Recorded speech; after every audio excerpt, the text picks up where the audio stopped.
नमस्कार। The federal देश के खास कार्यक्रम श्रेणी से संवाद में आप सभी का स्वागत है। प्रधानमंत्री मोदी ने शुक्रवार देर रात फिर से एक इंस्टाग्राम पर पोस्ट डाला जिसमें उन्होंने उस युवती के वीडियो का जिक्र किया और खास तौर पे जंतर मंतर पर कई सारे ऐसे वीडियोस सामने आए जहां पे अभद्र भाषा का प्रयोग प्रधानमंत्री के लिए किया गया। और उसमें से एक युवती के खिलाफ नोएडा में 0 एफआईआर दर्ज किया जाता है। पार्लियामेंट स्ट्रीट की थाना इन्वेस्टिगेशन करती है। तो इसे लेकर सरकार की आलोचना भी हो रही थी, किस तरीके से एक छोटी उम्र की लड़की पे सरकार इस तरीके से कानूनी शिकंजा कस रही है। प्रधानमंत्री देर रात उन्होंने अपने वीडियो में कहा कि मैं इनको माफ करता हूं। और उन्होंने ये भी कहा कि जिस तरीके से मुझे मेरी माँ को गाली दी गई, बहुत ही हैरान करने वाली बात है किस दिशा में हमारे युवक युवतियां जा रही हैं। तो आज हम उसी पे चर्चा करेंगे। इसको लेकर हमारे द फेडरल के editor in chief S Srinivasan ji जुड़ चुके हैं और उनसे समझते हैं प्रधानमंत्री के इस वीडियो जारी करने के क्या मायने हैं। तो सर, सबसे पहले आपका स्वागत द फेडरल देश के श्रेणी से संवाद कार्यक्रम में। धन्यवाद मनीष जी। तो सर, अचानक से प्रधानमंत्री इंस्टाग्राम पर कहते हैं कि मैं सभी ऐसे लड़कियों को माफ करता हूं, उनको सही दिशा में ले जाने की जरूरत है। हालांकि उनके खिलाफ कानूनी शिकंजा कसा जा रहा था। इसको किस तरीके से लिया जाए? देखिए, पहली बात तो यह है कि कोई भी किसी भी तरह का अभद्र व्यवहार को कोई स्वीकार नहीं करता है। और इस मामले में भी यदि इस युवती ने इस तरह के भाषा को यदि प्रयोग किया है तो गलत है। इसमें कोई दो राय नहीं है, इस तरह की भाषा का प्रयोग नहीं होना चाहिए। मगर सवाल ये उठता है कि किस संदर्भ में इस तरह के भाषा का प्रयोग इस लड़की ने किया है, उसको भी हमको ध्यान में रखना चाहिए। देखिए, आप देखेंगे तो जंतर मंतर में इकट्ठी हुई भीड़ जो है वो नाराज थी। वो नाराज रही किसी एक कारण से। उस कारण को हमें समझना जरूरी। माफ कीजिए, 1 मिनट, मैं अपना फोन थोड़ा सा बंद कर नहीं देता सर, हूँ। कोई नहीं सर। उसको समझना हमको जरूरी है कि किस संदर्भ में ये बात पूरा का पूरा हुआ है। जंतर मंतर में लोग, छात्र जो है वो नाराज थे। वो किस बात को नाराज थे? इस बात को लेकर नाराजगी उनकी थी कि शिक्षा व्यवस्था में हमारे जो परीक्षा को जो आंकलन हो रहा है वो ठीक नहीं है। परीक्षा के लिए इतना मेहनत करते हैं और उसके बाद परीक्षा देने के बाद जब उसके नतीजे आते हैं तो कुछ और दिखाते हैं।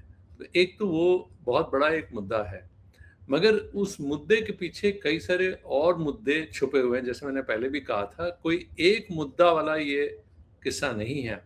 देखिए, सालों से जो लोगों के अंदर एक गुमड़ के उमड़ रहा था एक तरीके से, एक असंतुष्टि, वो सब एकदम बाहर निकल के आया है।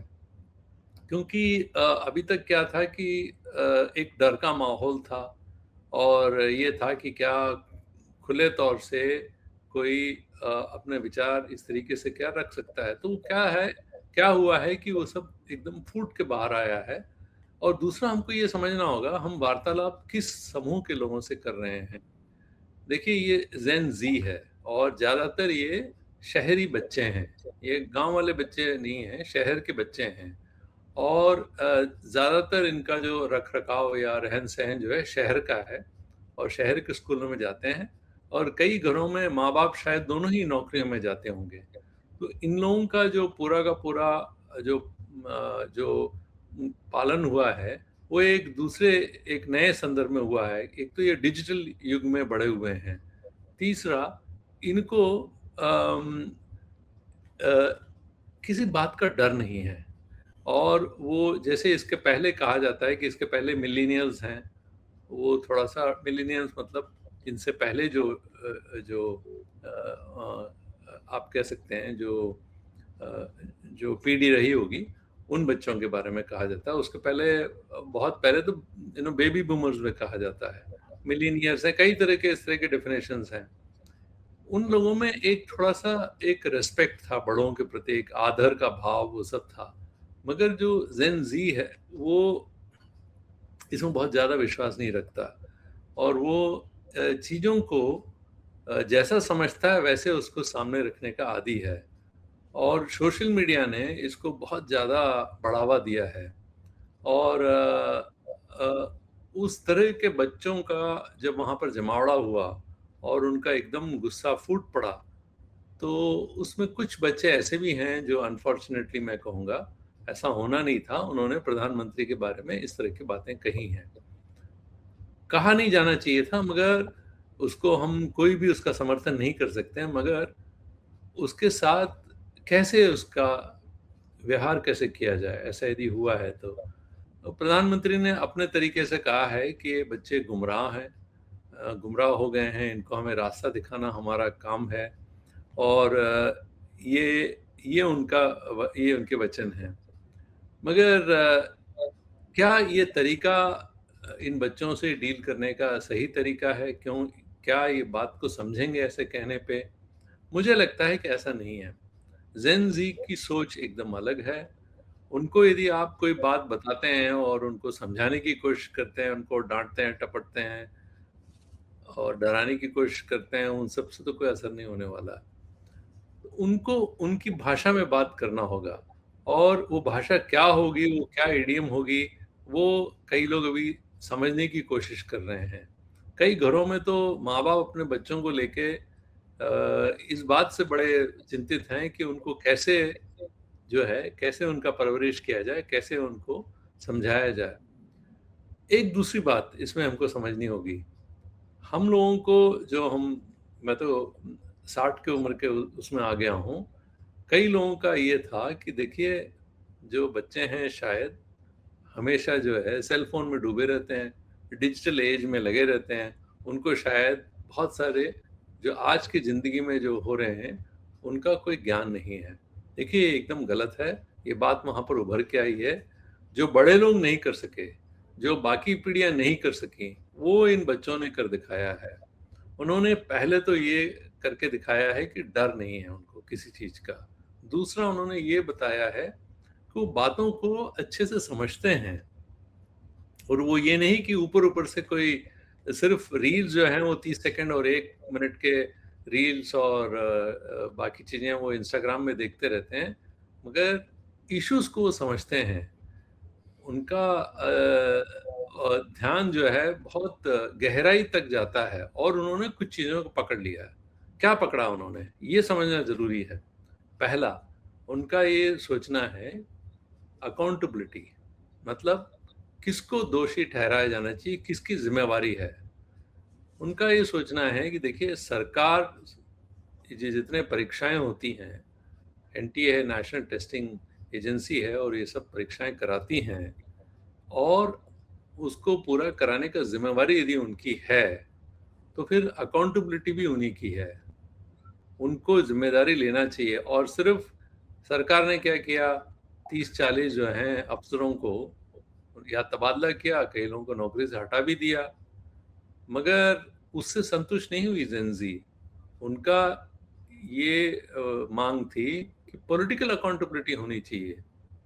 जो राजनेता है, जो सबसे शीर्ष पे है और ये सब निर्णय लेता है, उसको भी इस बात को मानना होगा कि गलती हुई है। देखिए, अकाउंटेबिलिटी कोई भारत देश में कोई नया चीज़ नहीं है। मैं आपको ये कह के बोर नहीं करूँगा कि पहले ज़माने में लाल बहादुर शास्त्री तक पहुँच के जब रेल एक्सीडेंट हो गया था, उन्होंने स्वयं ही जो है अपने पद से राजीनामा कर दिया था उन्होंने। उनको लगा था कि वो एक मॉरल इश्यू है, वो बात दूसरी है। मगर बच्चे कुछ और माँग रहे हैं। दूसरा, जैसे मैंने कहा कि सिर्फ़ एक कारण नहीं है, बहुत सारे कारण हैं और वो सब मिलकर इस तरह का एक फूट के बाहर निकला। तो सर, लेकिन जिस तरीके से मुंबई से लेकर दिल्ली तक इस तरीके से जो ट्रोल किया जा रहा है लोगों को, उनको, और जिस तरीके से उस युवती ने एक वीडियो जारी कर बिल्कुल डरी हुई, सहमी हुई, माफीनामा उसने जारी किया है, लग रहा है पता नहीं किस तरह का उस पर दबाव है। इस तरीके से अगर डराया जाएगा जेनजी को, इसका क्या संदेश जाएगा? देखिए, जितना इस बात को जितना जिस तरीके से अगेन मैंने पहले ही आपसे कहा कि इसको किस तरह से हैंडल किया जाता है, वो बहुत ज़रूरी है। यदि अब आपने देखा सोशल मीडिया में, और बच्चे ज़्यादातर ये सोशल मीडिया ही देखते हैं, और इसका उल्टा ही असर पड़ेगा। जैसे आपने कहा ना, डरी सहमी सी वो कह रही है मैं गलती की हुई मुझसे, और उस वीडियो को खूब सर्कुलेट किया जा रहा है और बहुत सारी ट्रोलिंग भी हो रही हैं। इस मैसेज का जो प्रधानमंत्री जी ने दिया, उन्होंने अपने तरीके से कहा भाई माफ़ी करता हूँ मैं, मगर उसका जो मैसेज है वो दूसरी तरीके से गया है, जो उनके समर्थक हैं उनके बीच। ऐसा लगता है यदि आप व्हाट्सएप और सॉरी यदि आप एक्स वहाँ सब जाके देखें, वो तो उल्टा ट्रोलिंग कर रहे हैं। उन्होंने लगता है इसको एक सिग्नल लिया है और ज़्यादा उस तरह की बातें कर रहे हैं जो नहीं होनी चाहिए। तो इसका असर विपरीत हुआ है। ऐसा नहीं हुआ है जैसे प्रधानमंत्री जी चाहते थे। दूसरा, उस बच्ची का तस्वीर, भाई देखिए अंडर एज है वो तो, उसका इस तरीके से सर्कुलेट करना, उसके बारे में बाकी और अभद्र जो है विमर्श करना, ये सब भी ठीक नहीं है ना, वो सब भी हो रहा है। इन सब का उल्टा ही असर होगा। मुझे लगता है कि प्रधानमंत्री जी ने तो कुछ कोशिश किया था, मगर जो एक राइट विंग इकोसिस्टम जो अब तक जिस एक तरीके से चलता आ रहा है, और वो सोशल मीडिया में हो या राजनीति में हो या हमारे आम जीवन में हो, वो एक एग्रेसिव पोस्चर है, उससे चलता आ रहा है।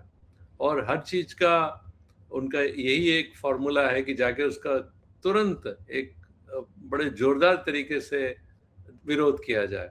वही यहाँ पर भी हो रहा है, और मुझे लगता है कि इस केस में जिसको बहुत संवेदन से हैंडल करना चाहिए था, एक मौका था, वो भी मुझे लगता है कि हाथ से निकलता दिखाई दे रहा है। तो सर ये जैसे प्रधानमंत्री ने जो माफ़ अपना कीजिए वीडियो माफ़ कीजिए, मैं फिर से बता देता हूँ। जैसे हमने जी पहले भी देखा, 20 तारीख को जो आंदोलन हुआ, वो इसलिए भड़क-उठा बहुत ज़्यादा, क्योंकि बच्चों पे जो लाठीचार्ज हुई, उसकी तस्वीरों से। ऐसे ही ये जो तस्वीर है, ये भी एक मुश्किल पैदा कर सकता है। बिल्कुल। तो सर ये प्रधानमंत्री ने जिस तरीके से कहा कि मुझे मेरी माँ को गालियाँ दी गई। आपको याद होगा कि बिहार विधानसभा चुनाव के ठीक पहले तेजस्वी यादव, राहुल गांधी वोटर अधिकार यात्रा पे निकले हुए थे और जिस जगह पे वह नहीं थे, वहाँ भी कुछ कार्यकर्ताओं ने अपशब्द का इस्तेमाल किया, जिसे लेकर भारतीय जनता पार्टी खुद प्रधानमंत्री ने इसको मुद्दा बनाया, चुनाव में बोले उन्होंने कहा भी कि देखिए कैसे मुझे मेरी माँ को गाली दी गई। और उनके कार्यकर्ता सड़कों पे उतर आए। कर्नाटक विधानसभा चुनाव से भी पहले मुझे याद है कि 2023 में उन्होंने ज़िक्र किया कि मुझे भर-भर के गालियाँ दी जाती हैं, जिस पे प्रियंका गांधी ने कहा कि जब देखो ये रोते रहते हैं। तो इस तरीके से विक्टिम कार्ड खेलने से क्या कुछ बात बनेगी या उनके नज़र में तो सब कुछ था, उनको संवाद करना चाहिए था? देखिए, राजनीति में भी एक माहौल बनता है। जब प्रधानमंत्री सबसे पहले, यदि आपको याद होगा, मणिशंकर अय्यर जी के बयान से बात निकली, जब उन्होंने शायद नीच शब्द का प्रयोग किया। जी।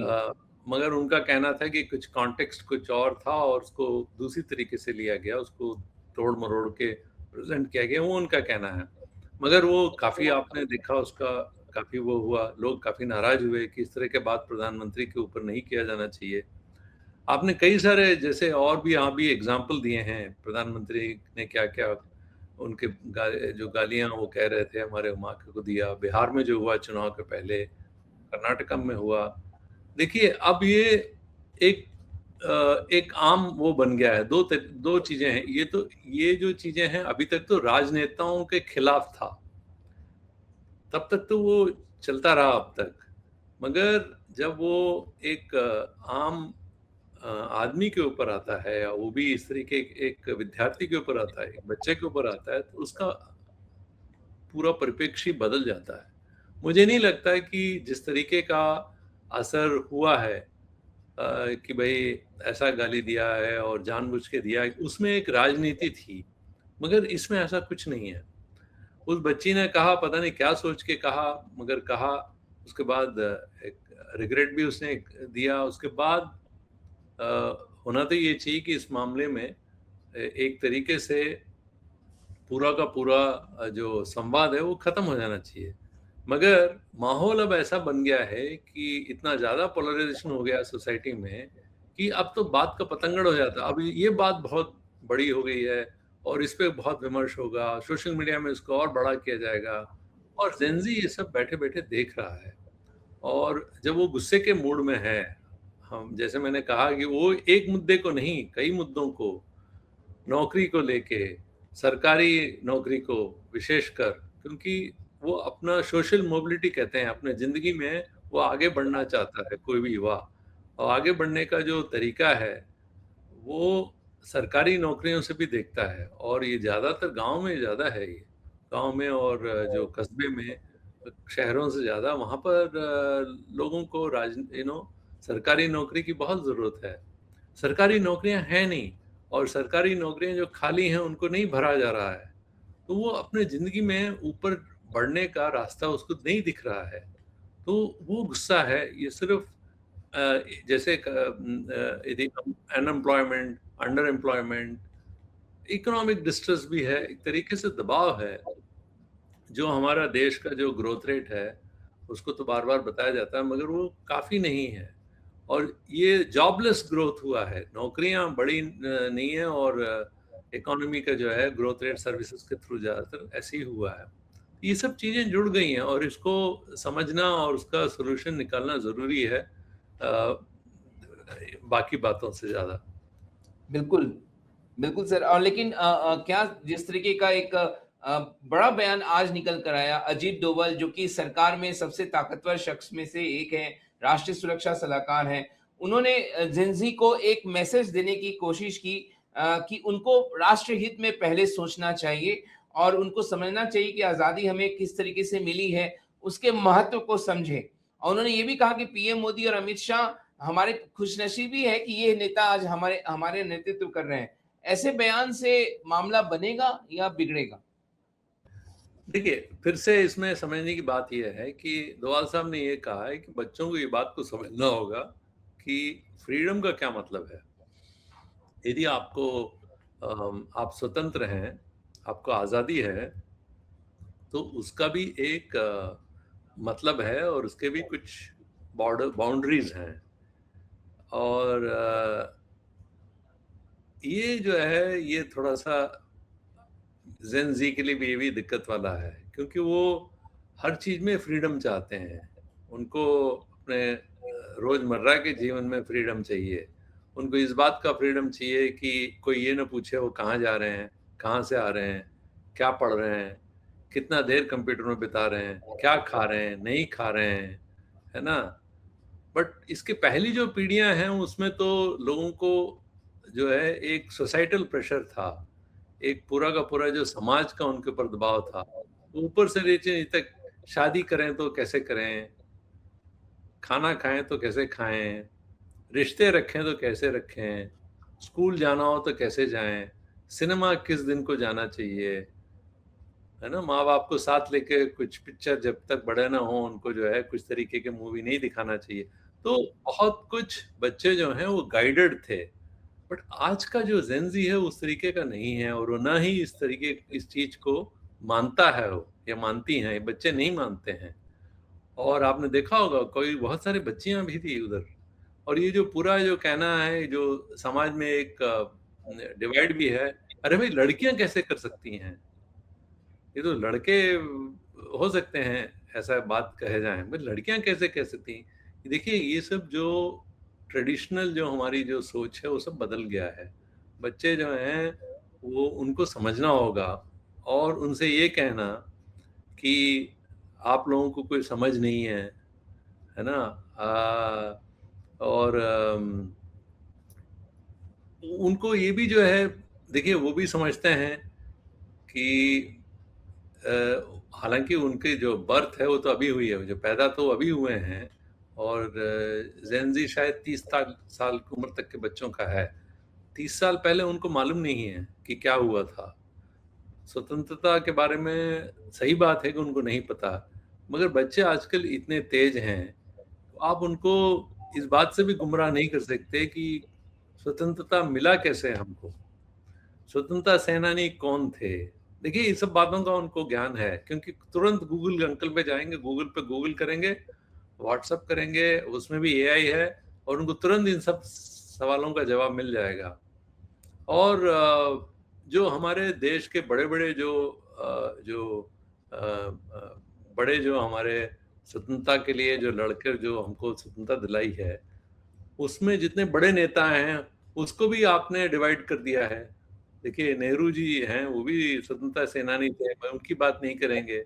लोकमान्य तिलक की बात होगी, पटेल की बात होगी, किसी और की नहीं होगी। देखिए, ये सब भी बच्चे समझते हैं। तो वो ज़माना चला गया है जब आप कुछ कहें ऊपर से पुलपिट से जो कहते हैं ना, ऊपर से कह के हम दे रहे हैं। ये बच्चे ज्ञान नहीं चाहते हैं, भाषण नहीं चाहते हैं। वो आपके साथ सीधा बैठ के बात करना चाहते हैं, आपसे वार्तालाप करना चाहते हैं। तो इन सब बातों को समझना होगा कि पूरा का पूरा जिस तरीके से हम इन लोगों को टैकल करने का कोशिश कर रहे हैं, ये बहुत मुश्किल है, मुझे ऐसा लगता है।